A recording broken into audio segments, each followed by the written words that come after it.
Hi, I'm Lucy James, and I listen to the One Up Gaming podcast. Hi, I'm Keith Allen, and I play Murphy on Z Nation, and I listen to One Up Gaming podcast.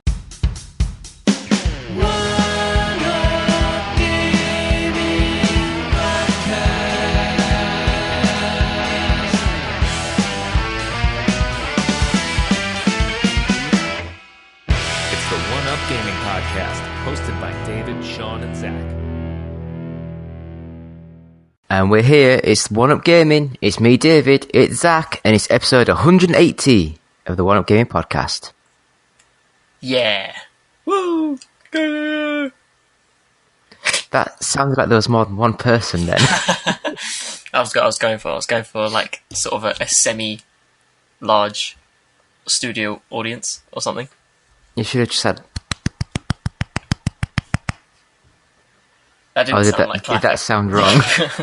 It sounded like something else. I was going for Anyway, a really that's polite... That's for a different type of podcast. Sort of like golf clapping, a little... Golf clapping. I don't know, I don't do golf. But you do golf clapping, and that's the important thing. Yes, that is the main thing. So, Zachary. Hi. We will have an audiobook on tape.com. Which includes our voices. Yes. From however, like 2 years ago or whatever. What is it? God, no, it's... Right, do you want me to get this up on here so I can go into a little bit of detail? Yeah. Hit me with all the details, the juicy details. The juicy details. Right then. So, let's get this up. It hasn't gone live yet. The guy sent over a link to what the page will sort of look like. Right, yeah. Don't really have a price yet or anything like that. So, but there is... Right, if I load this up, change my phone to the side view so I get a better view. We have episodes 1 to 100 of the One Up Gaming podcast. So that's 139 hours and 4 minutes. Good luck getting through all of that. Oh my god. We have 27 episodes of OUG Talks. Does that include the infamous episode with what's that? I forgot her name. Who's the one where you asked about the lipstick? It probably does, yes. Yes. Lucy James. Lucy James, that's the one, yeah. Amazing. I'm going to buy it just for that. 27 episodes of OUG Talks, and that's 19 hours, 53 minutes. Jesus Christ. And we have our exclusive interview with Sanspants Radio. Mm-hmm. And they're the guys who do Plumbing the Death Star, D&D's for Nerds, all those sort of podcasts, and that's 25 minutes long. And that is our audio podcasts on tape thing. Yeah. So basically, just go to audiobooks on tape, all one word.com, and search One Up Gaming, or just go to the podcast section and we should be on there. Hopefully, by Monday the 21st? Yeah, Monday the 21st. So, by the time you're hearing this, we should be live on their website. Woo-hoo. If we're not, I'm sorry. We're just sorry, there's nothing else we can do. Yeah. But anyway... £1 of everything sold, £1 per copy sold will go to the Diabetes UK charity. Woo-hoo. So I had to sign a contract with them as well. I tell you what, Zach, do you know how difficult it is to not have a printer or scanner in this day and age? Oh man, you must really struggle. I had to download all the files that needed signing, go into work, beg the boss if I could go onto his PC, because none of the other PCs were able to go onto Hotmail to download the document. So I had to go onto the main store manager's PC, download the files on his PC, Yep. print out the pages, take photos of them with my phone that I've signed, email that back to him, Right. and then it was just a whole mess. But, you know, Yeah, that sounds awful. But yeah. you really need to get a printer at least. Printers kind of... They're pretty... what's the word I'm looking for? Important. There's a lot of printing that goes on. I don't know about you though, but I used to have a printer before where I think it was like 30 quid. And just to get the print change was 35. Are you joking? What? So it was cheaper Can't you just to go out and can you buy just- a whole new printer. Can't you just buy, like, ink cartridges or whatever? Yeah, that's what the were. The ink They cartridges were £35. £35. Yeah, Actually, yeah, that sounds right. To be fair, that does sound right. you know. I guess, yeah. But I think that's my big reason why I don't You don't use a do printer printers at all. due to their pricing But occasionally I do need them. And it's like, whenever I do need them, the ink's dried up. Yeah, that's the thing about printers. Whenever you need one, you've run out of black ink. Oh, Yeah. all the time. So, It's like stocks. Whenever you need them, they're never there. Black ink, whenever you need it, it's never there. that's it. I completely was just not even listening to you then. Oh, really? Oh, okay. So that was just for the listeners then. Yeah. It's just for you. Not even David heard that one. Just So- you listening to it, listening to this. That's for you. We have been using Zencaster for a good 6 months, maybe more. I can't remember now. It's been a while. I don't know. Yeah, it's been a But- while. It's been a while. It's like a peer-to-peer sort of system where it records the audio files locally, and then it puts them together so you can download them all at the same time. Mm-hmm. So basically, imagine Skype, where if I was recording at my end, if there's any distortion or signal loss, you record that signal loss. But with Zencaster, you might get a bit of distortion, but the recording is recording both sides locally, so you're getting perfect audio So recording. Any problems? It's with the problem is with me and my microphone, not necessarily my microphone and your recording software, which Yeah. makes everything a lot easier. So Zencaster, they were in beta and we were using that. It was really good. They've now added some new features, whereas before you had to use like Google Hangouts or Skype and use Zencaster in the background just to record the audio. Whereas now, Zencaster, they've included the feature, which we're trying for the first time, where you can actually use the Zencaster program like Skype. So hopefully the whole thing in one package should work quite well. And we've basically, just to give this a try, we've signed up and just clicked on the free version, where you get 8 hours to use a month, up to 2 guests.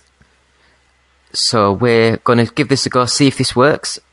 But under the sort of like things I was clicking on, it did say, please mention Zencaster on your podcasts if you are using the free version. So here you go. There it is. So there you go, Mr. Zencaster. I have mentioned your Mr. product. Zencaster. Do you think it's an actual guy's name? I reckon it's just Zen, and then his surname's Caster. What if his name is Zencaster? It'd be one of the coolest people ever. Mr. Zen. Hi, I'm Caster. Zencaster. I don't know why he's American. If you can fill for 2 seconds... Knock knock. Oh no, wait, that's a 2-person thing. Shit. I'm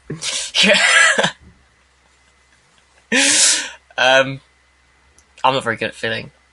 I'm not an improviser, so I'm just going to complain about the fact that I'm not very good at improvising. I'm back. Donald Trump's president. No, there we go. Josh Nielsen. Oh, is that Mr. Zencaster? Yes. Okay.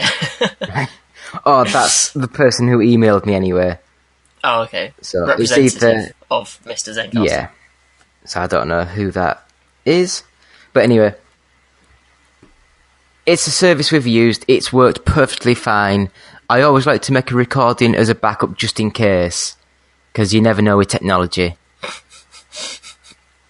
Yeah, it fails works, a lot, doesn't it? It works a lot better than Pamela for Skype that we used to use years ago. Yeah, absolutely. Because that was a horrible service.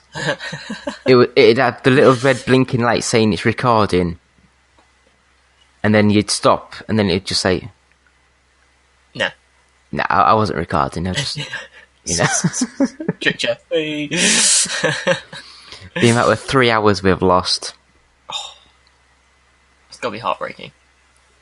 Not really, because it was a really bad episode. Oh, okay. I guess so. So, me and Sean just came back in on the Sunday morning and did a better one. Oh, there you go. See, Yeah. it's a blessing in disguise. In a way. Yeah. Anyway, Mr. Zach, Hello. what have you been playing this week? Right. Literally all I do now is play Skyrim. Because Skyrim is like the best game ever made.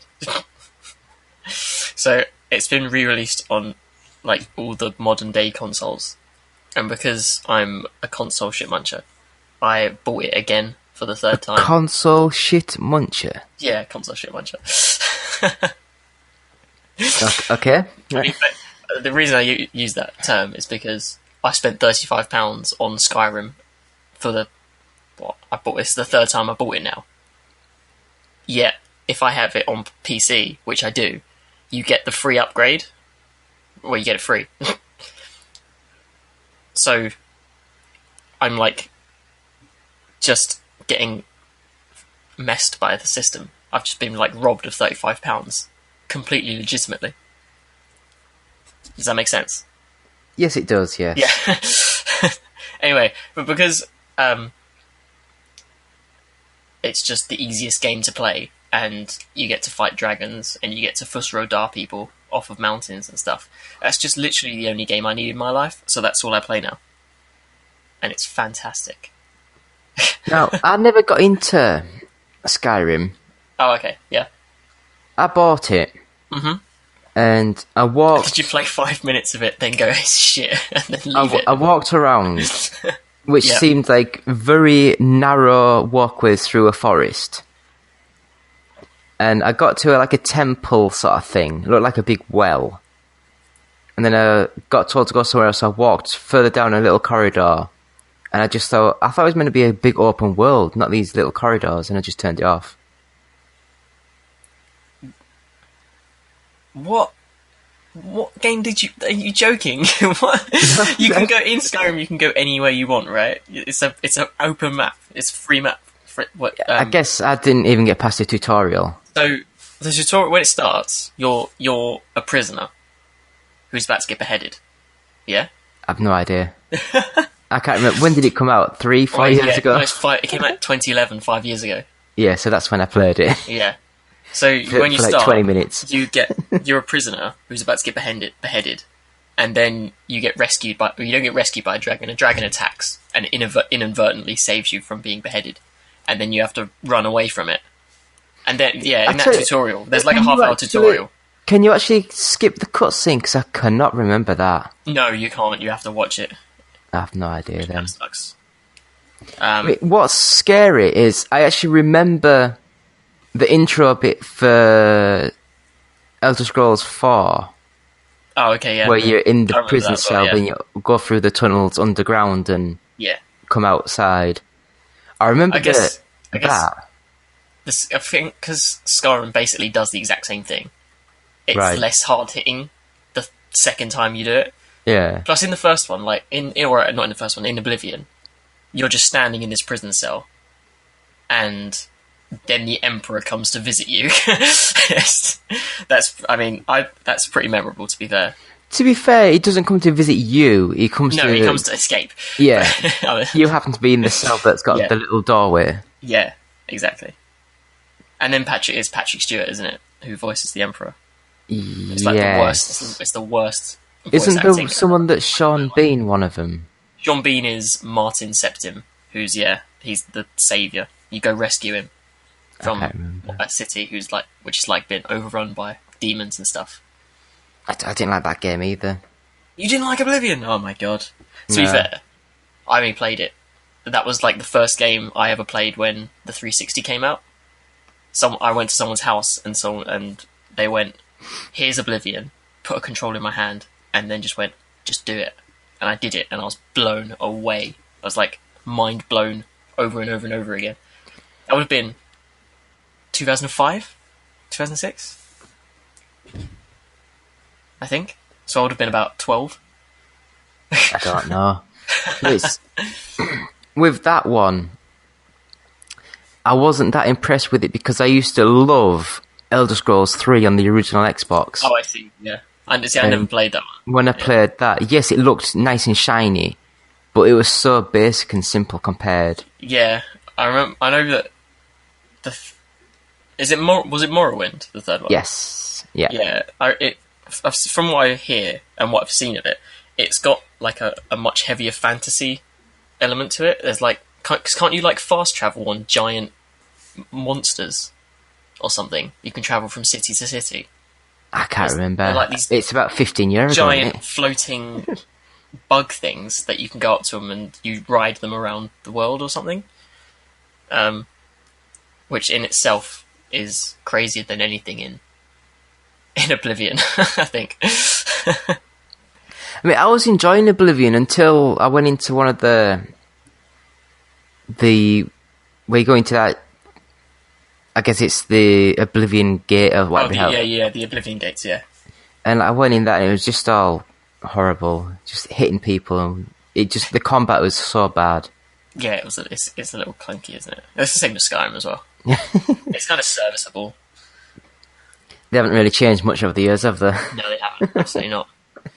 The biggest change they made recently was making the guns feel like guns in Fallout 4. But that's the thing, I just play Skyrim because it's just so easy to pick up and play, and like when you come home from a hard day's work, all you want to do is just go through like a power fantasy or something. So you just boot up Skyrim, fight a dragon, steal a sword from someone or something, annoy a guard. Annoy Buy a a house. guard. Yeah, annoy a guard. Not annoy a guard, like go up to them and like hit them with your sword, and then they go try to attack you, and then yield. So then they go, "Oh, we're going to take you to prison." And then there's a dialogue option that says, "I'd rather die," and then I press that, and then I run away.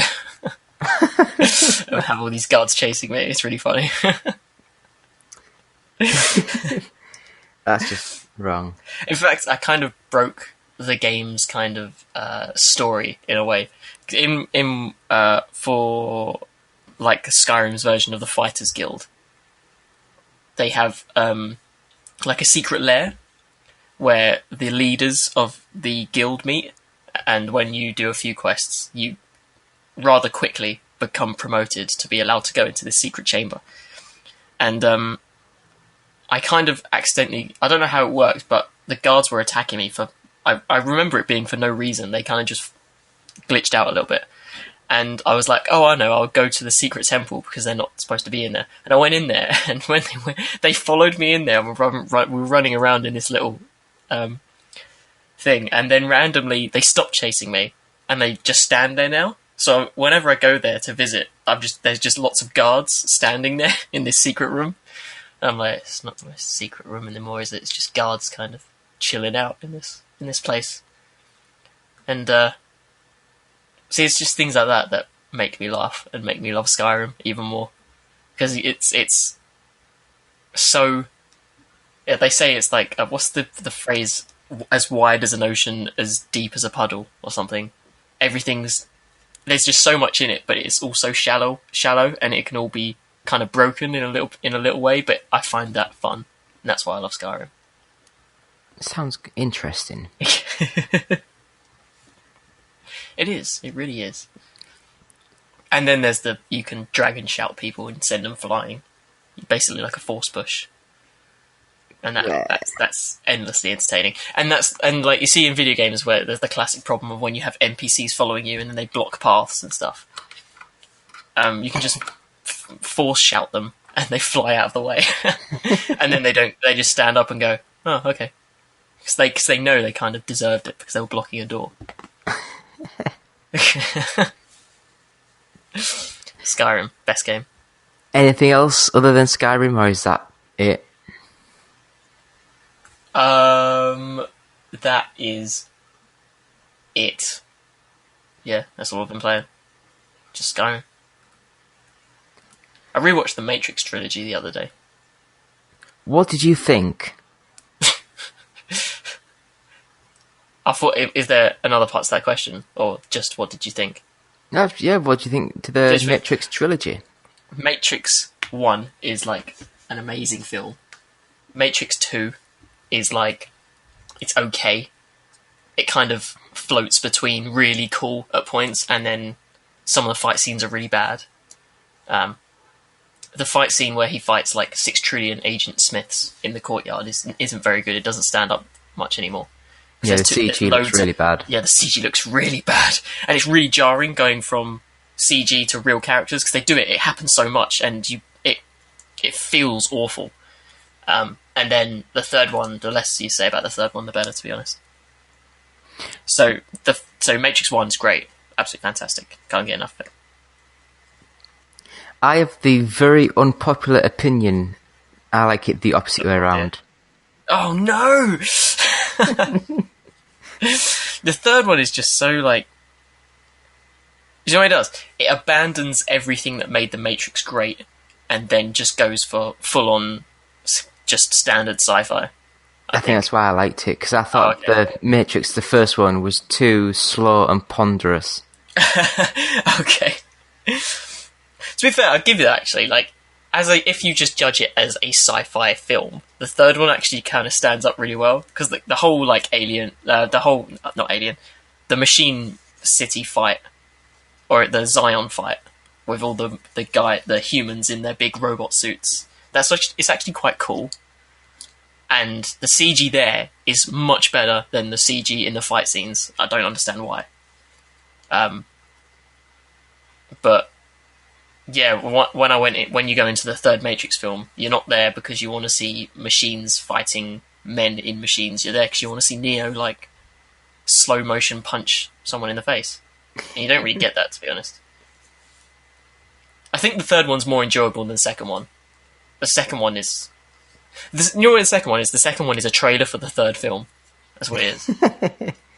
The second film is just a... You know what? I didn't even realise this. When I watched it, there's even a trailer at the end of the second film for the third film. I don't know if that's how it was planned, or how it was shown in cinemas. It was made at the same time, wasn't it? Yeah. They were made back to back. But if in the cinema they did that, like they watched the film, and at the end of the second film you then get a trailer for the third film, I'd be mad. I would be so mad. Because they did that with Back to the Future too, didn't they? They did it Back to the Future too as well. But the second film doesn't feel like its own contained film. It feels like the opening to 3, which is not good. Like, you can watch like Lord of the Rings: The Two Towers, and that's its own contained story. The story of them saving Rohan and stuff. Whereas you can't watch the second Matrix film on its own. No, that's the... Like with certain games, when they're planned as a trilogy... Oh, yeah, exactly, yeah. They just don't quite get... Yeah. Yes, it has to be an overarching story, but each section has to be its own contained... Yeah, it has to have a little story in there. A beginning and an end. Mass Effect 2 is fantastic for that. But I don't know, I got blown up and then I got reanimated, and that's as far as I got. So I guess that was just a tutorial again. You literally played. Was that enough for you? Because when I died at the beginning, spoiler alert, you die at the beginning. I was like engrossed in it immediately. I was like, "It's the best opening to any video game I've ever played." They just killed me. I loved it. I just felt that they're taking a lot of the RPG elements out of the original, which was quite good. Yeah, no, that's true. And I was just like clicking buttons like on a Telltale game, but at least Telltale games you only pay like £5. Yeah. You're not paying 50 quid for it. I'm trying to think of like another trilogy of games that... I mean, I didn't like Dragon Age 2, but Dragon Age 2 is technically its own contained story. They all are. So do that's you know the best trilogy? Again. The best trilogy, Sonic 1, 2 and 3. Fair enough. I only played Sonic 1. It was either 1 or 2. I had it on my iPad. Not on my iPad, my iPod. The one with the circular trackpad as well. Was Tails on there, or was it just Sonic on his own? It was just Sonic. Probably the first one then. It was probably the first. Okay, yeah, I've had that on my iPod. It was great. £3, I think it cost me. How did you play it with the tracky pad thing? I think you used the buttons, and then the trackpad was used for something, but I can't remember. I think the middle button was jump. Actually, what was the trackpad used as for go? I can't remember. Unless you rotate one way to go forwards and rotate the other way to Yeah, that's what I'm thinking. go backwards, but Yeah, it might have been that. it sounds very complicated. It was, yeah. All you needed was 3 buttons, really, don't you? Yeah, Forward, backwards, jump. I guess. But yeah, that's all I have to offer, unfortunately. The Matrix and Skyrim. So I guess I've put in about 5-6 hours on Watch Dogs 2. Oh, really? Yeah. How is Watch Dogs 2? Because apparently it's very good. Now, Yeah.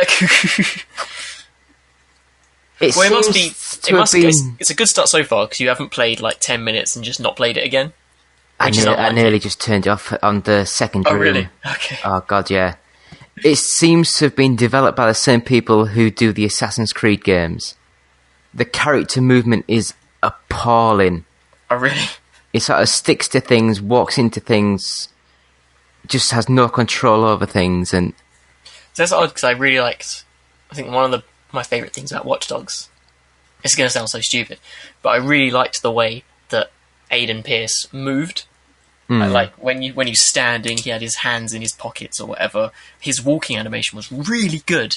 It looked really cool. He was an I idiot. think I've actually He's a got wanker, Watch but- Dogs. I might actually put that on again and remind me, because I didn't play that much either. I That got was to the the first game I part... bought for my PlayStation 4. I didn't buy it. I emailed the people and basically said that I'm interested in to see what this game is because everyone else goes apeshit and I thought it looked crap. And they sent me the copy and goes, we would love to see your reactions. And I just emailed back saying, it was better than I thought, but it's not very good. Fair enough. Did you? I remember the initial gameplay trailer. Do you remember? Of Watch Dogs. Yeah. Yeah. Did you think that looked good? No, I thought it looked really bad. Oh, I really liked that. I thought it looked really No, that's what I mean. Everyone was going, oh my god, that's amazing. I Yeah. can't remember when it would be, but this is a good plug for our audio books on tape podcast.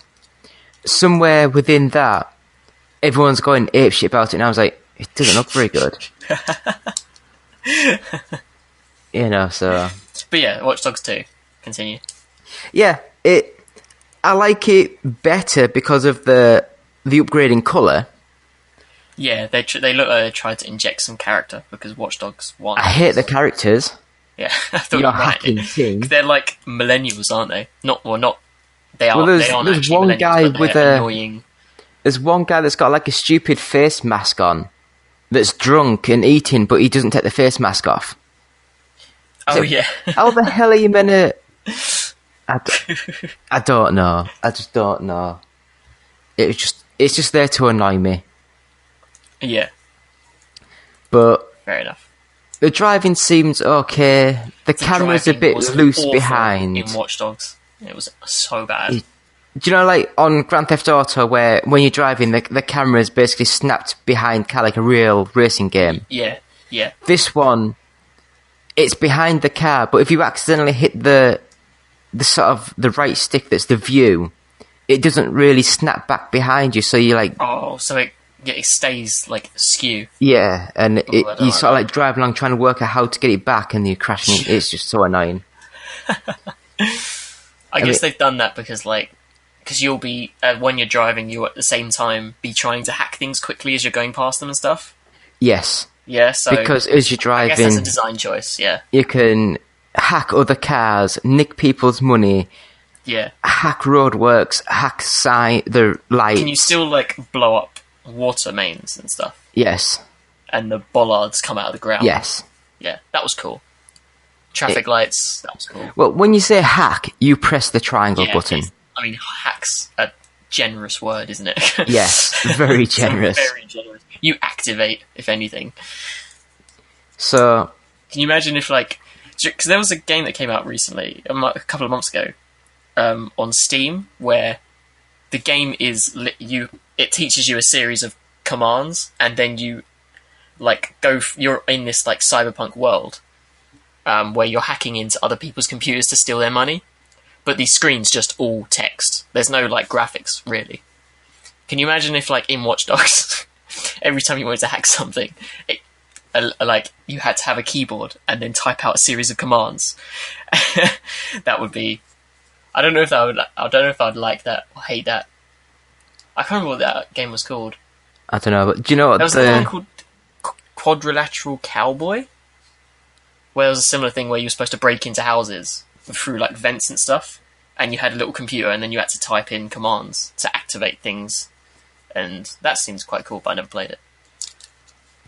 Do you know what the worst thing about Watch Dogs 2? Well, I can think of a few things, but go for it.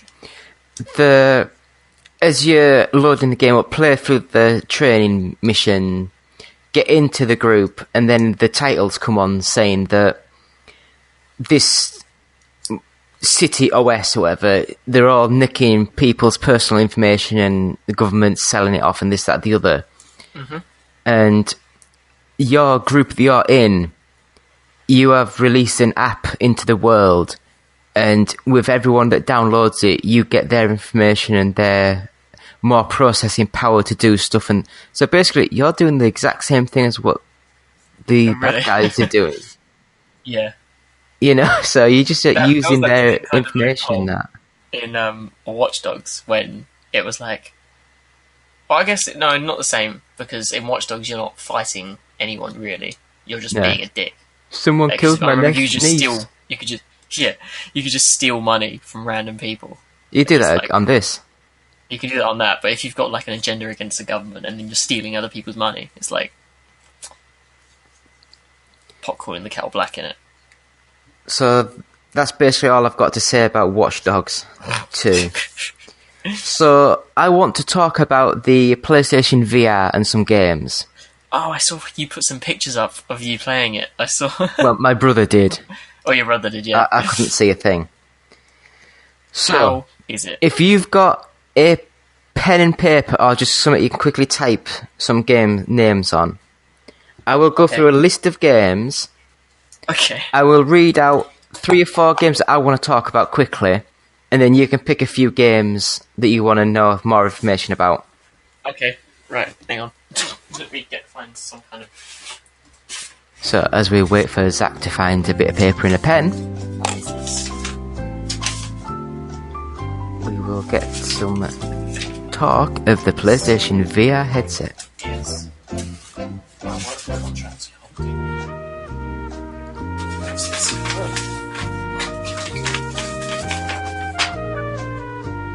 No, not that. Come on, man. Why is it whenever you want a piece of paper, there's never anywhere? Oh. Right. Are we there, Zach? Yes, I found a writing pad. So I'll just. So, it shouldn't be too many sort of games to list. Mhm. So, there's Drive Club VR, Drive Club VR. Riggs, Riggs. Yep. Until Dawn, Rush of Blood, Uh-huh. Here They Lie, Uh-huh. Battlezone, Uh-huh. Tumble VR, Tumble. Yep. Batman Arkham VR, Batman. Yep. Playroom VR, Playroom. Yep. Thumper, Thumper. Harmonix Music VR, Harmonix music. Yep. Wayward Sky, Wayward. Yep. Headmaster, Oh, hello. Hello. Yep. Job Simulator, Job Simulator. My favourite game. I've never replayed it. It's still my favourite game. Eve Valkyrie, Eve Valkyrie. Yep. Loading Human, Pardon? Loading Human. Loading Human. Yeah. Oh, I've not heard of that one. And then these next two are VR movies. So there's Invasion and Allumete. Pardon? Yeah, just leave that one out. There's the Kitchen Demo, Kitchen. Yep. Res Infinite, Res. and then there was the PlayStation VR demo that had the shark sort of tank and the London heist. And then there was Sports Bar VR. Sports Bar VR. Yeah. Okay. So, I will talk about Okay. Harmonix Music VR. I will talk about Loading Human. And Sports Bar VR. Because they were the games that I got sent and I gave to my brother so we could play them. So, Harmonix Music. Yep. It's got... I should have my laptop next to me because I've basically wrote a review for it and I've completely forgotten because it's been about a month ago since I played it. Oh, really? It's either 3 or 4 things. It's completely separate, selectable worlds to go into. Okay. The first one is called The Beach, and you are sat on a beach and you can look around in full 360. If you look at certain objects, like the sun, and then you select it, all of a sudden it goes all as if you're on LSD and it all goes freaky. Right, okay. And that's the same, like you look at the ocean and you go underwater and it all goes weird. And then the music just plays in the background as you're just looking around. Right, okay. There's another bit where it's basically like a big kaleidoscope. So you're going down the funnel and it's all freaky as hell with the music playing. So it's just drug simulator. Yeah, basically. It's got another one where you actually... There's like 4 or 5 characters, like big teddy bears, like big rabbits and stuff. And you can grab their arms or legs and start moving. And then when you let go of them, the arms still move as you were moving. So you can put them on the dance floor and make them all dance in time to the music. Okay, I'm with you, yeah. And that's just, again, very surreal. And then the last sort of bit in the Harmonix Music VR is you actually can draw in full 3D, and then you can grab it and spin it and draw again. And that was pretty cool. But it's not worth 15 quid. Okay. It's more of a VR tech demo. Yeah. You know, it should have been free. So, moving on to Loading Human. Now, this one, it's like a point-and-click adventure sort of game. But, to walk forward, you point the controller towards the camera and press the button to walk. And to walk backward, you point the thing behind your shoulder and press the button. Okay. And it is so difficult just to remember what the hell you're doing. I guess it's because the controls aren't set. You know, there's no standard for full movement in VR worlds yet. Yeah. Different games have different options and different solutions. And I hope this game's solution does not go forward. You just end up spinning around in circles, and it's one of those games where, like, you're in a bathroom and you can walk around the bathroom and turn the taps on, pick up the toothpaste, pick up bits and bobs, chuck them around, open the mirror cabinet, turn the bath taps on, walk around, open doors, and it's that sort of game where it's like a little room you can walk around and do stuff. But okay, although the art style looks quite nice, this was just part 1. And so I don't know how many parts they're going to do. But I hope they just abandon this and start with something else and learn the mistakes of this game's just really bad. So that's Loading Human. I was hoping you was picking that one because it's actually quite good. But obviously not. So the last one was Sports Bar VR. And this game is... Do you know those really cheap, nasty games that run Wii and Kinect? Just like sports compilation sort of games. Yeah. Imagine that, but you can't walk around. You have to point your controller and like teleport to certain sections of the floor, and then you can look around in full 3D. It's got I don't know what it's called, but like it's like bowling, but when you let go of the ball, it goes up a little ramp, and then there's like a target. Like 10 points, 20 points, 50 points. Skee ball or something. Yeah, it's got that. It's got darts, it's got pool. It's got air hockey. I think that's it. I can't remember. Air hockey was good. Pool was okay when it worked.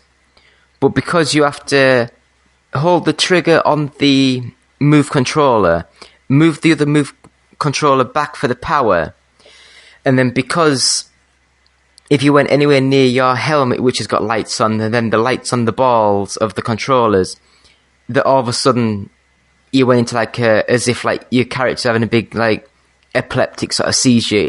Everything just spazzed out because it couldn't work out what the hell was going on. Okay. But I guess that's because it's using technology that's like 7 years old. Yeah, that makes sense. But when it worked, it was quite fun to play pool. Darts, I had half an hour playing, and my brother played it for about 10 minutes. I managed to hit the board twice. The dart either fell straight to the floor, or just completely went somewhere random. I could not work out any skill or anything to throw that dart. Oh dear. Yeah. That's not good. But you could like go behind the bar and chuck pint glasses at the staff, and that was quite funny. Oh, okay. Oh, that's worth it, isn't it? Yeah. So that is the games. So out of all them, I would say none of them are worth the money that they're being asked. Yeah, that seems to be a big sticking point at the moment, doesn't it? Everyone's talking about the fact that everything's too expensive for what they are. But I would say out of them, Sports Bar VR was the best game that I played out of those games. So, Zach, is there anything out of them, the rest, that you would like to know? The only one, I'd like to hear more about Batman. Batman was actually a lot better than I thought it was going to be. Okay. I mean, how much of it have you heard? From what I understand, it's like so you start as Bruce Wayne, and then you go into the cave, you suit up, then you go out and beat someone up or something. And it's more of an experience that you kind of watch rather than play. It's less a game. Basically, and more of a demo. You can't move in the world. Yeah. You can point to a location and you teleport to that location, then you've got your full 360 view to look around. Okay, yeah. And you start off as Bruce Wayne, you can look around the manor while Alfred's talking to you. He gives you a key, you play the piano, and then that opens up the thing to actually go down the chute to the Batcave. As you're going down the chute, you actually have to put both arms into a machine to get gloves. And then you get your bat belt, and then the helmet and stuff. And you just basically put your hands out, press the trigger to grab it, and then you just put it onto your chest and let go. Okay. But but it's very hit and miss again, because like sometimes you go to grab it and it doesn't realise you're grabbing anything, and it's just a bit glitchy. Yeah. Okay. And then you get to the Batcave. That's pretty cool, because there's the Bat computer, and you can actually load up, say, Killer Croc, and in front of you there's a proper life-size Killer Croc person stood there, a computer version of him. And do you know, honestly, what the best thing about the Batman Arkham VR? Right at the beginning, right at the beginning of the game, you're stood behind your mum and dad as the person comes and shoots them. Right, Oh, shit, as you're a little kid. Yeah. But if you're watching it on the TV screen, you're this little kid, and then you get the two adults, and it just looks like a normal thing. But when you're playing as the little kid, you're up to like your mum's sort of like waist. So it's like two massive giants stood over you that you actually proper have to look up to see. Yeah. And that, just the sense of scale is amazing. Yeah. Okay. So Yeah, that can be quite. I can understand why that would be quite horrifying. Actually, that sounds cool. I will say, Drive Club, I had 2 laps and I nearly threw up. Yeah, the Drive Club. Apparently, loads of people are suffering from motion sickness from it. Yeah. Until Dawn, Rush of Blood. It's fun, but the shooting sort of bits are very basic. Yeah. Battlezone was really good. That was a good little game. Tumble, that's a good game. It's just an iOS sort of game with real physics where you have to stack objects up to a certain height.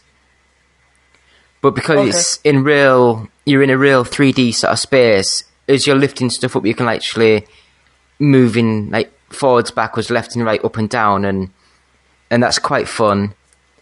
The Playroom was good because a lot of the games, you're playing with a VR headset on, and you're seeing from, say, the game is you're Godzilla. So as you're playing the game with the headset on, you see the city and the people running, and you use your head to smash the buildings. But as you're player 2, 3, or 4, you're the little tiny characters on the floor playing in the third person, running away from Godzilla sort of view. Yeah. Okay. And that's quite fun. And that was a free download, was the Playroom.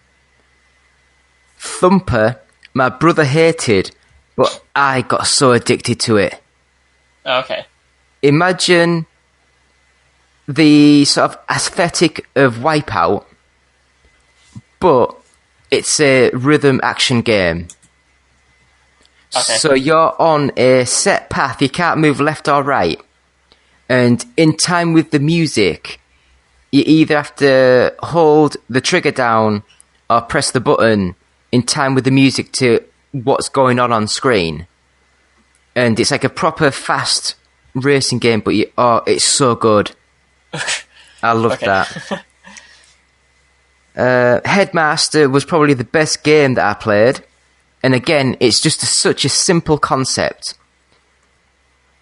It's like you stand still and move your head forwards as someone crosses a football and you try to score a goal. Oh, okay. And it is so funny, really funny. Now, Job Simulator,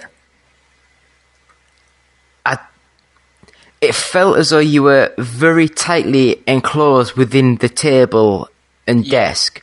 Yeah. And that was quite good for the future of VR, because it actually feels like you are within that space. I mean, when you go to turn the game off, instead of actually reaching behind you to put the controller on the couch, my brother actually went to put the controller on the desk and he just dropped it on the floor. You know, because in your head, there's a desk in front of you, but you start thinking. Yeah. Yeah. So that was quite fun. Eve Valkyrie. Now, that game, it wasn't for me. I mean, there was what was it? The Call of Duty, they released their VR experience where you're in a fighter jet sort of thing in space. Yeah. And for me, that was what all you need. It was free. I'm not paying £55 for that. Res Infinite, that was amazing. I loved that game, but I love Res. Yeah. The kitchen demo, you know what that is, don't you? Yeah. Is that the horror one? Yeah, it's what Resident Evil is. Yeah. That was quite good. I think it was massively overhyped because, again, you don't move, you just sit there. It's like an experience. Yeah. The VR demo in the Shark Tank, it weren't very good. I really enjoyed London Heist. You know, like it had the shooting range, so, and the hands and shooting seemed really well made together. Okay. And then the 2 VR movies, they were quite good because it's one of those movies where they look foreign, where it doesn't have any language, they don't talk. You're just watching the performance of the little... And they were all like computer generated. But one of them, it looked like little hand puppets. Not hand puppets, little marionettes sort of thing. Okay.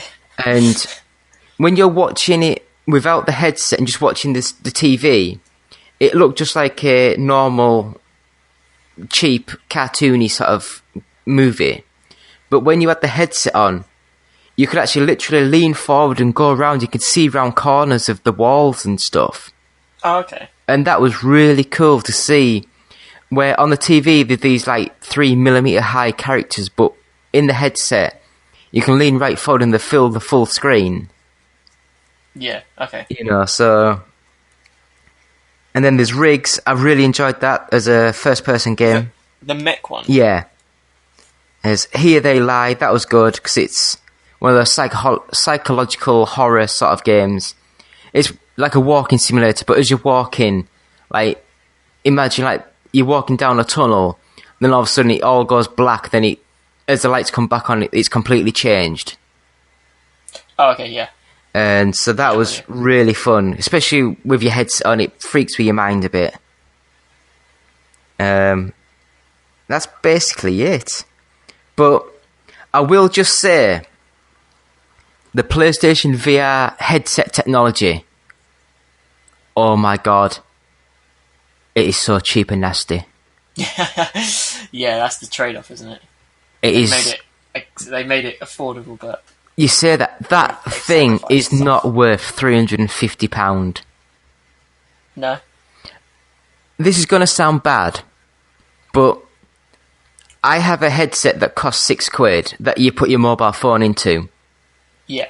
And the mobile phone screen is a higher resolution than the PlayStation VR lenses. Okay. So basically, when you've got the PlayStation VR headset on, everything is blurry and washed out. Yeah.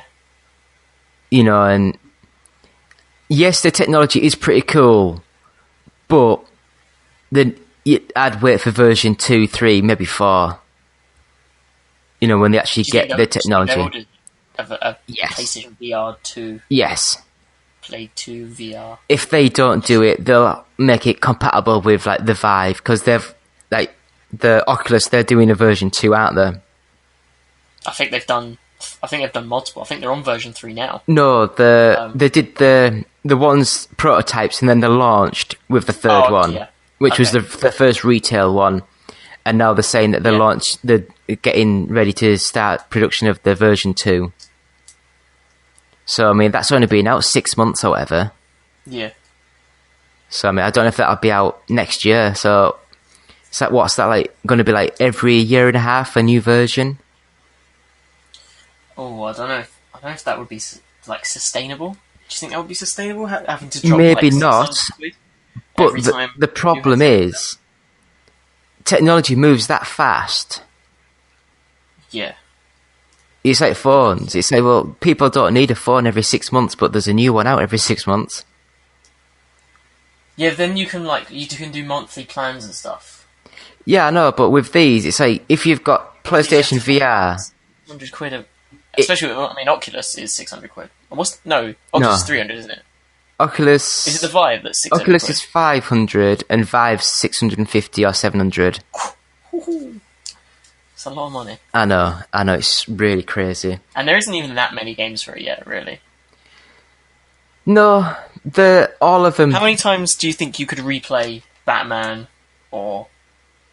Batman, because for me, I would play it once, and it was proper mind messing up at the end of it. Okay. You know, I don't know if you want any spoilers or what, but are you ever? No, I want to play that one. Right. I'll believe that. But a lot of these games don't feel like something you would play over and over and over again, right? As I said, the only games that I would, the only games that I played that I would myself sit and play again is Headmaster and Tumblr, which they're very basic games, but you can actually sit there and they're quite fun to do. Yeah.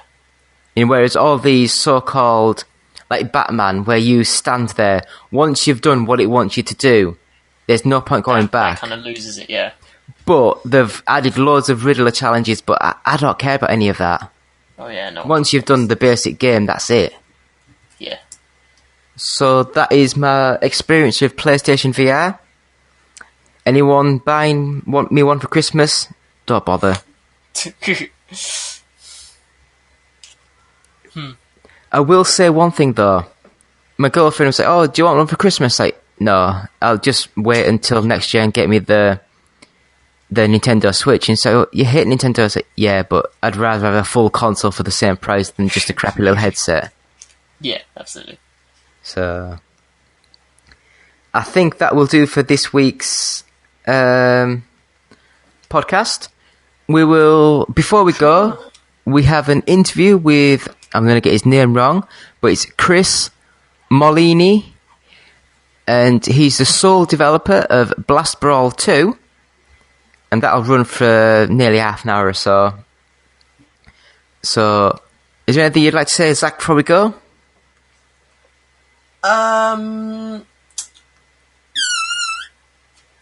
Skyrim's really good. I don't know if anyone's heard of it. It's quite a small game. Had a relatively quiet release 5 years ago. If you haven't played it, you should check it out. Is it any good? Because I heard that the actual PS4 and the Xbox One sort of version's quite ropey and jerky.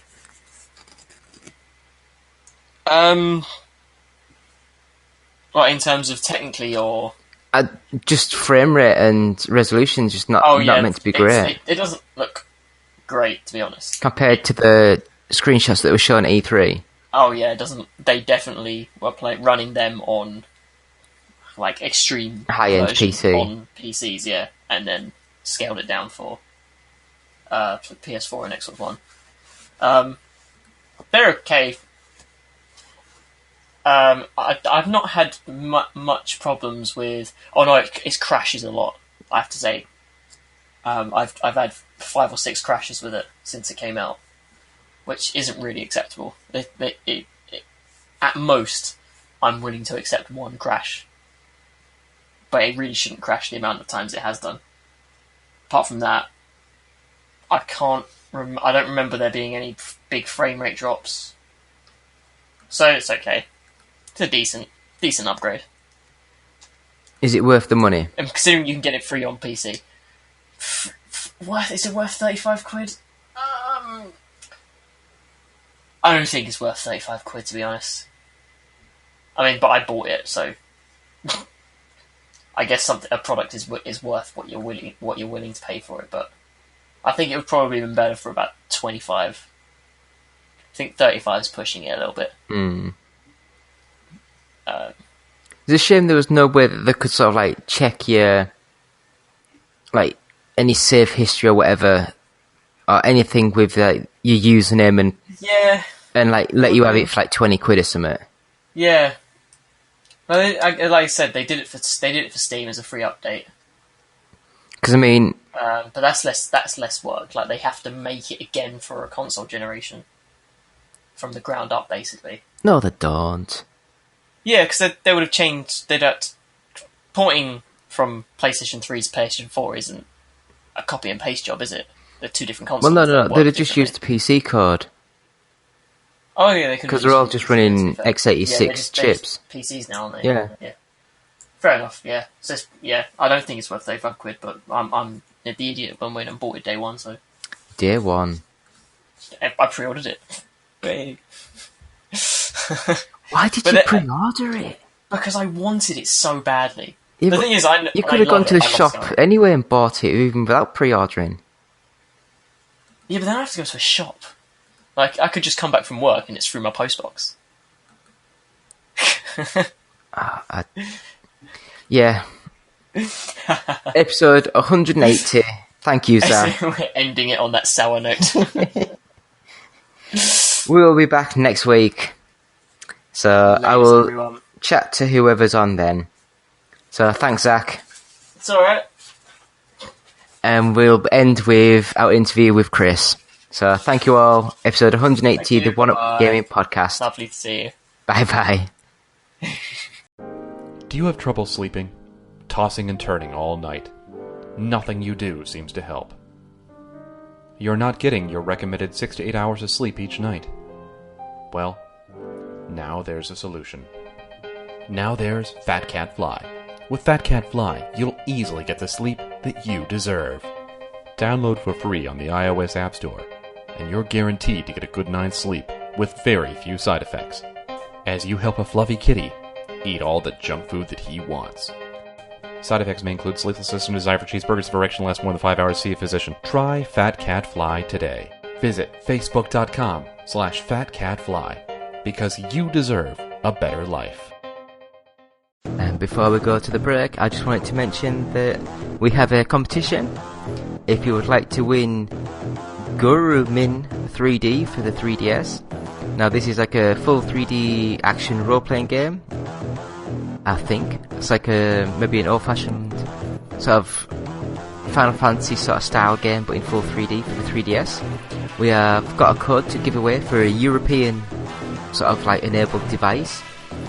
So if you would like to win this, please just follow us on Twitter, which is @OUGofficial, and send us a question that we can read out for next week's show. If we pick your question, we will give you the code. So thank you and good luck.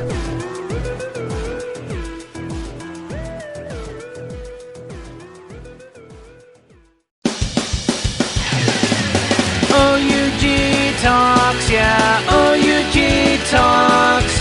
News and chat that really rocks. It's OUG Talks, yeah, OUG Talks. And we're here with the One Up Gaming Podcast. It's me, David, and we've got a special little interviewee chat sort of thing. So I guess I'll just start with the first thing that I always do and just sort of say, please introduce yourself and what do you do? Hi, I'm Chris Molini, the sole person behind Mind's Eye Games, and I recently released Blast Brawl 2 Bloody Boogaloo for Steam and Xbox One. So the game itself, how would you describe it in like the elevator sort of pitch? I would usually say that it's Super Smash Bros. Where you die in one hit. And it's also a lot more bloody than that. Now, everyone that listens to this podcast know, I wouldn't say I hate Nintendo, but they refuse to send me games to review because I gave some of their games bad reviews. And one of the games that I got when I got the Wii U was Super Smash Bros. Wii U, whatever the hell it was called. And I hated that game with a passion.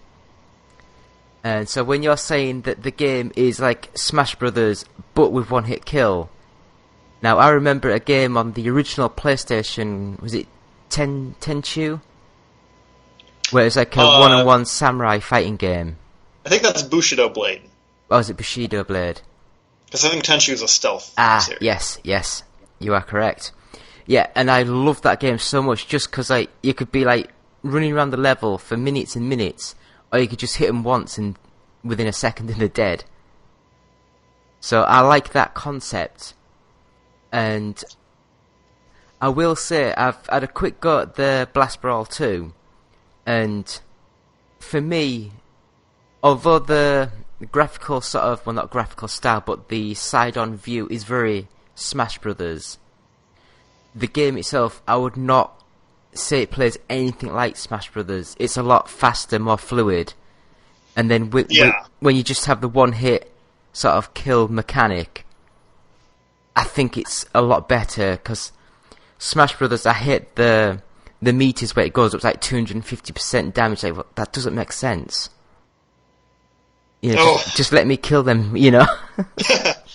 Yeah, I'm a fan of Smash Brothers, but I've actually never played Bushido Blade, though I have heard of it, and people have mentioned that it's kind of similar.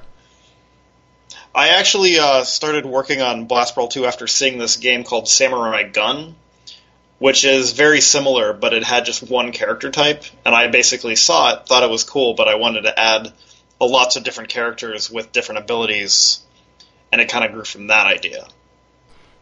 Yeah, I think that game...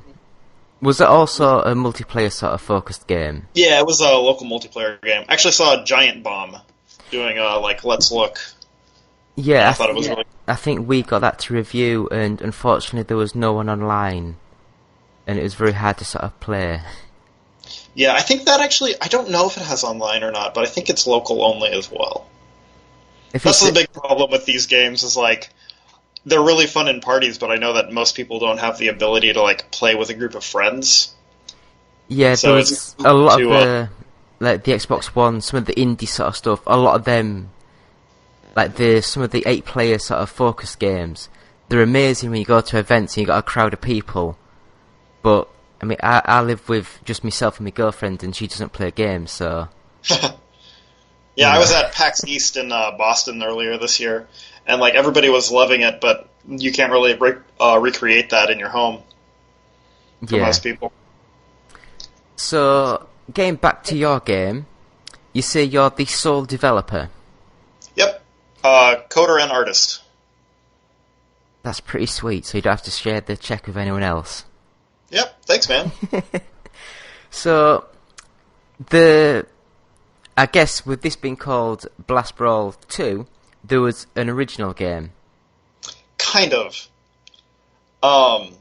So 3 years... I've been working on this game for 3 years because 3 years ago, senior year of college, Christmas break, I wanted to take a break from my other game project, which I have stopped working on since then, and I wanted to do a quick little game over a month or two. And then I saw Samurai Gun, thought it looked cool, but I could do it quickly, so that's what started this. Then a few months later, my dorm burned down in a fire, and I lost my computer and everything, including all the backups of the game. So I basically had to start over, and I decided to just call it the sequel. Right.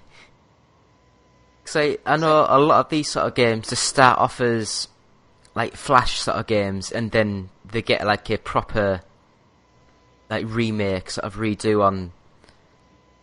So I guess with your game, so would it have been a very similar sort of game that you just carried on, or did you change the style of anything? It was pretty similar. Some of the characters are basically I just remade them, but I just tried to do everything sort of bigger and better, and because I already had the prototype, so I decided to just now I know where I'm going, so I could kind of do things a little more specifically. Yeah, I mean, with some of the characters that I've unlocked, I mean, was there 2 to start with? First character I ever made was the ninja, and I finished him in about a week, and I was like, okay, this is fun. And then I made all the other characters to kind of change up the general concept. But yeah, so I started out with the ninja and the sniper for a long time. Yeah, because I think I've unlocked the sniper. That character is quite fun to play. Awesome. And then when you first load the game up, I think there's 2 playable to start with. Yeah, the warrior and the brawler. Yeah, the actually warrior. Made those 2 last. The warrior. They're the most recent characters. I'm not a big fan of the warrior. Is that the one with the sword? Yeah, she is a lot slower, but you can do certain tricks with her. You can dash, and then it speeds up your first attack, so you kind of want to charge into fights. But Brawler might be a bit easier to pick up from the get-go. Yeah, I loved the brawler, just running in and punching him into bits. And the shotgun, that was fun as well. Yeah. Thanks. One of the things I kind of want to do is I want to add a lot more to the game, so going to be working on stuff quite a while still. But I wanted to add sort of different equipment options so you could change a little bit of their moveset. And you can kind of see some of the UI for that in the menus. But I kind of want to give it so that you can change it from the warrior or brawler getting a shotgun to him getting, say, like a rocket launcher. That's a lot slower, but fires a longer projectile. And each character would have a different couple options like that. Yeah, and I was just thinking, going back to the Smash Brothers sort of, have you thought about adding in some of the, because I know a couple of the earlier Smash Brothers, they had like simple platform, like single player modes. Yeah, I have thought about that a lot, because once I finish the first set of basic content updates, each with like a character and a region of levels, I kind of want to either try to do online, which would be really hard, and because for a variety of reasons, or I want to add single player stuff. And I'm leaning towards adding like a single player co-op story mode, which would be kind of like that. Yeah, because I mean, as you said before, a lot of, and I do mean a lot of these multiplayer focused games, they generally come out and sometimes there's like a big buzz about them, but there's not many that last a couple of weeks. Yep. You know, it's not nice to say, but unfortunately that's what these sort of games are like. Yeah, I know. So I think, for me personally, even if it's just like a rather simple, just using the background of what's available, adding, you know, spreading it out, because the character movement and the moves, they'd all be perfect for that sort of fast twitch platform sort of movements. Yeah, I definitely want to do that. I've kind of been thinking of something like Super Meat Boy, but with a lot more fighting instead of platforming. Just not as hard. Maybe as hard. So, the game itself, it's in early access on Steam. Yep. So how hard was it to get it into early access? In terms of development, or just getting it onto the markets? Just getting it actually onto the store.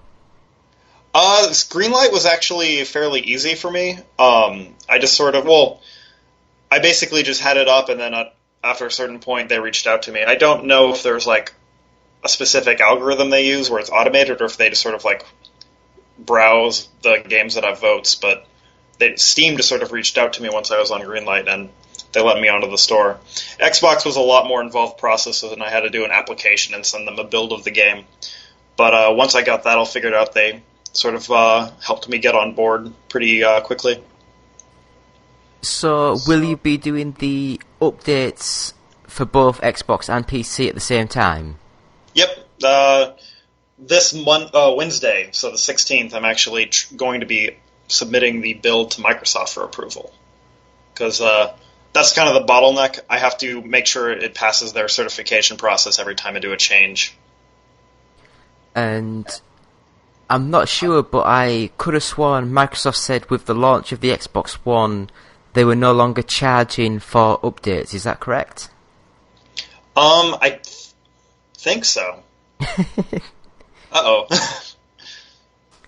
I don't think they charge anymore, because I already scheduled it and they didn't talk about that. Yeah, because I'm almost certain on the Xbox 360, your first update was free, your next update was $30,000.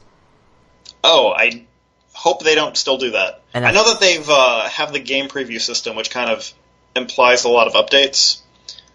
So I think they've backed off on that, because I do think I remember what you're talking about. I haven't heard of them telling me I'm going to need to pay in the future, so...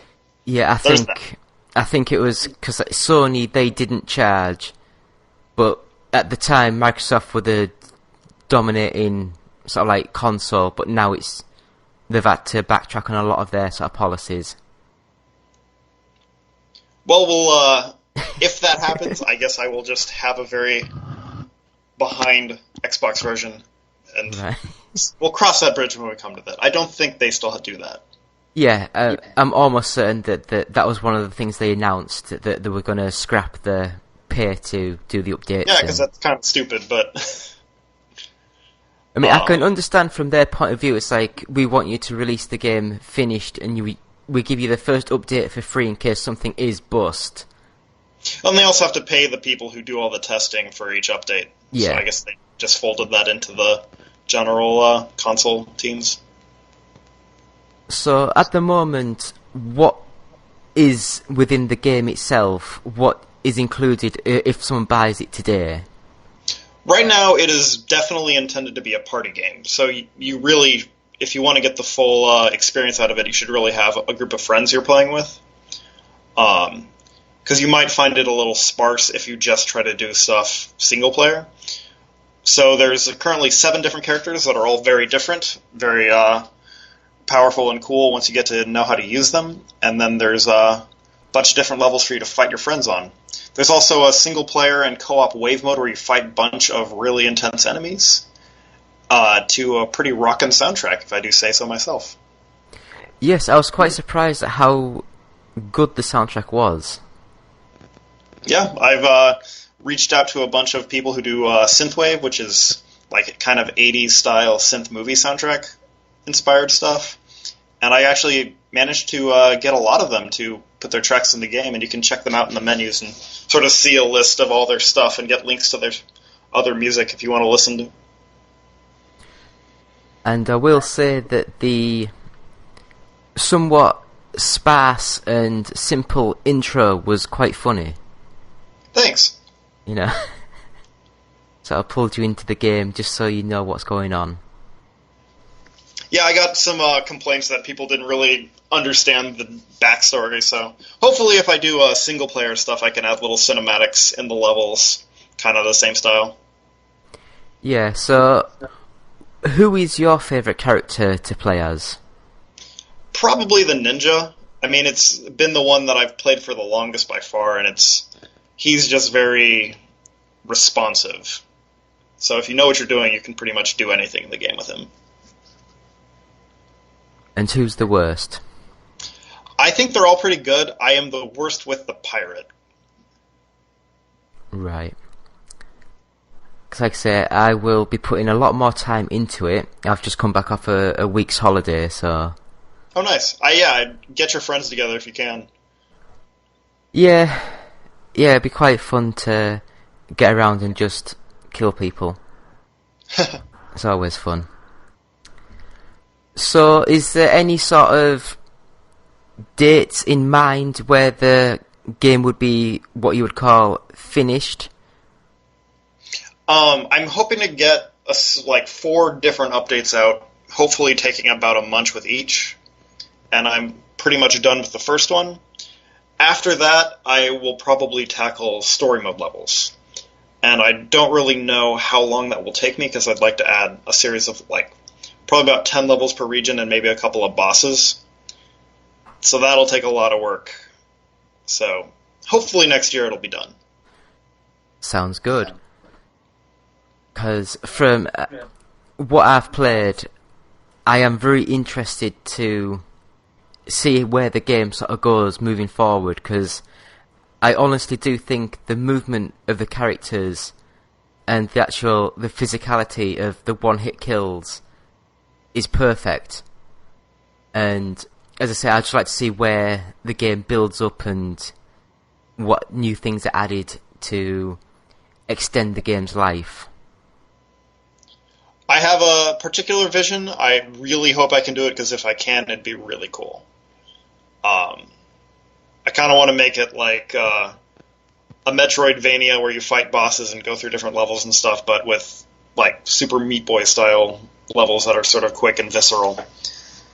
But I'm really hoping I can get that done, but first I just want to sort of flesh out what is there to where it's just the local multiplayer version of Blast Brawl is basically done, and then try to add a bunch of single-player stuff. Sounds really good. So the game itself, I'm looking on here, it's saying it's about $15. Yep. And will you be doing any sort of promotions with each update, or like maybe lowering the price a little bit just to entice more people in? Probably I will. It's gonna set all that stuff up. I need to make a trailer for the first update. So once I start working on all that, I'll figure out the whole update, Shazam stuff. So the game, Mind's Eye Games, is that literally just you? Yes. So where did that name come from? I don't know. I think back in high school I was working on a bunch of projects and wanted to get a website together. So I just decided to go for Mind's Eye Games, and this is the first thing that's actually come out for sale from it. Because, I don't want to sound negative, but the logo for it looks very basic. I mean, I am the only guy behind it. I'm not really a UI designer. I think I can do the graphics well, but my UI's talents are kind of lacking, I think. Because I was going to say that the characters, considering that they are minimalist sort of character designs, they look really nice. And the logo is just a little bit weird, it was just... The Blast Brawl 2 logo? No, not the Blast Brawl 2, just the Mind's Eye Games sort of logo. The Blast Brawl, that looks okay. It was just when the game loads up and it says like Mind's Eye Games, it just looks, as you probably designed it just as you were leaving sort of like college, it does look like something from a young sort of like, well, early 20s sort of person. Yeah, I don't know. I might try to spice it up in the future. Got to get all the content out first, though. That's where I'm prioritizing my time. Yeah, totally agree. Get the game, get the features, and hopefully build. Yep. So, you're saying this is the first thing available from you to actually physically buy? Yes. Well, digitally buy. Right. The main thing I worked on before was a little 2D game engine, which was more of a programming project for me than an actual product. So yeah, this is my first game. And how has it been working? Who was easier to work with? The Steam sort of like, to get it up on Steam or to get it up on the Xbox? Definitely Steam. The biggest thing with Xbox is that they have a certification process where they have to sort of like check that you do everything that they want you to do, like manage user accounts a certain way, like deal with encrypt user data, all sorts of these technical things. And it's totally understandable that they make you do it because they have a whole like ecosystem you need to exist in. But it's really like difficult and tedious to get through. I had to actually submit the game 4 different times, and each time was about 2 weeks round trip before they gave me a yes or a no. So it took me a few months just to get it ready for Xbox. Yeah, I totally understand how frustrating that is. I mean, basically a year ago, we tried to do a Guinness World Record. And if you submit your application to them, it's free, but it takes them 3 months to reply. Oh, wow. Or you can pay $2,000 and get a reply within 3 working days. Which I think is quite wrong. That makes sense, but yeah, that's just awful. Yeah. And that's for any email. So you can ask them a question, and it takes them up to 3 months to reply. And then you have to sort of say, oh, do you mean this? Wow. And then they take another 3 months. Yeesh. And it's quite bad. Yeah, that's bad. But anyway, that's me moaning. What was the Guinness World Record you were trying to do? We tried to do a... it was just like a webcast, so it's like a stream for 60 hours. Oh, was that... Wow, that's a record?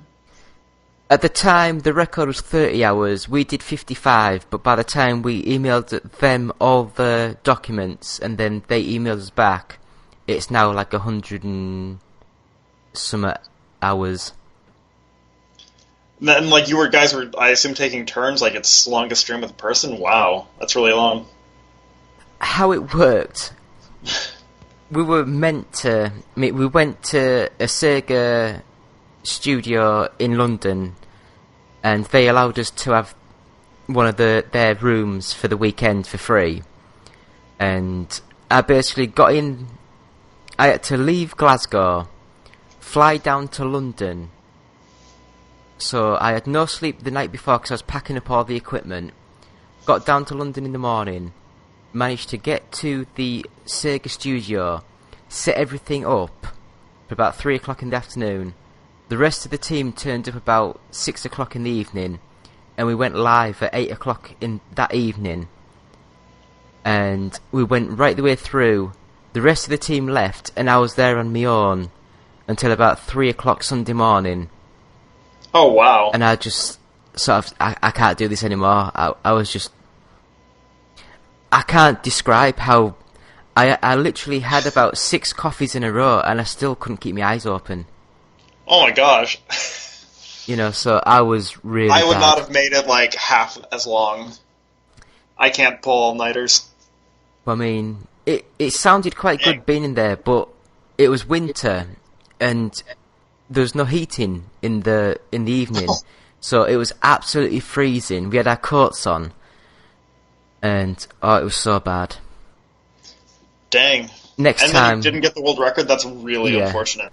But I mean, if we ever do things like next time, we will literally do 2 or 4 hour shifts each. Yeah, I just can't imagine otherwise.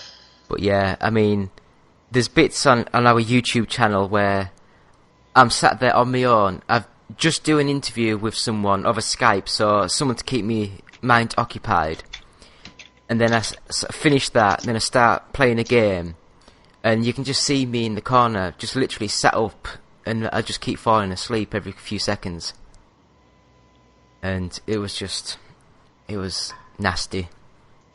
Ugh. So, and then I had to pack all the equipment up, get the train at 8 in the morning, get the plane at 11 o'clock in the morning, get all the way to Glasgow for 3 in the afternoon, get back home for about 6 in the evening, and that was like 3 days with about 2 hours sleep. I can't imagine that. Yeah, my body was broken. I'm glad you're still with us.